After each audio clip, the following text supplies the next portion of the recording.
Hi, I'm Matt Cook. I'm a strength and conditioning coach at the English Institute of Sport. I'm based in Sport City in Manchester. I'm lead S&C coach for England squash.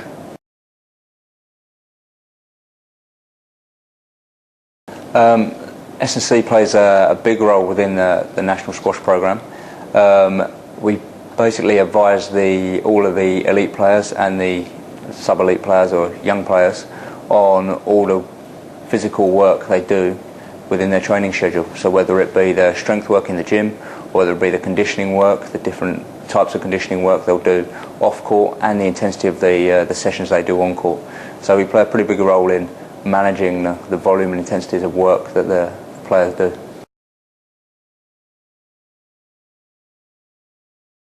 The major challenges for the guys selected for the Commonwealth Games are that this year, because it's in October, it's a month to 6 weeks into their competitive season.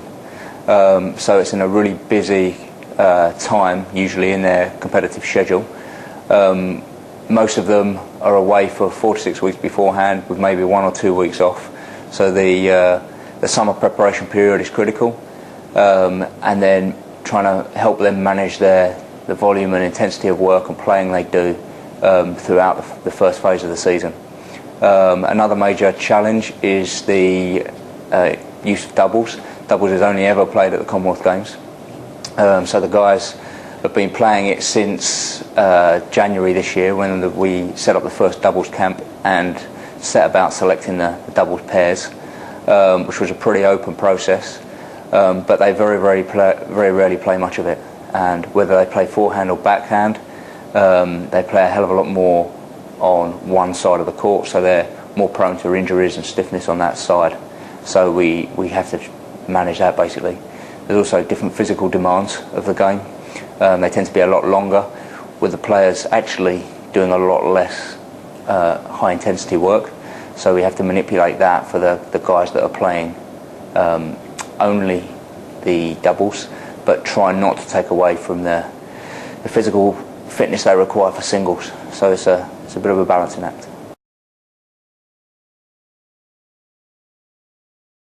Communicating is critical, really, because they can be away. You never quite know where they're going to get to in any given tournament. So they could fly to Egypt, be in Egypt 1 week and be in Malaysia the next, and then in Hong Kong and then back in America.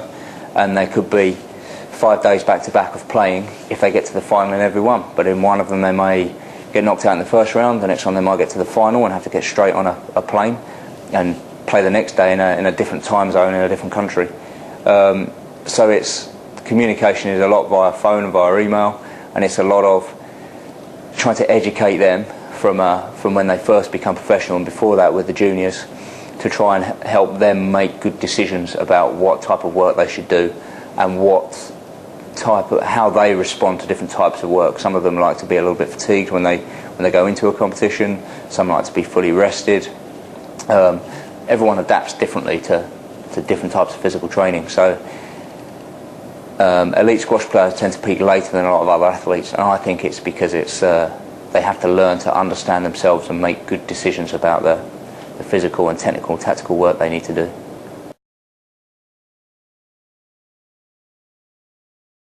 The interdisciplinary approach is critical. I think there's an awful lot of repetitive movements, so the likelihood of injuries are quite high. Not only repetitive movements, but quite high force, quite high impact movements on hard courts. Sometimes different places in the world they play on even harder courts than they play on over here. So the repetitive strain injuries, if you like, that we have to try and prevent.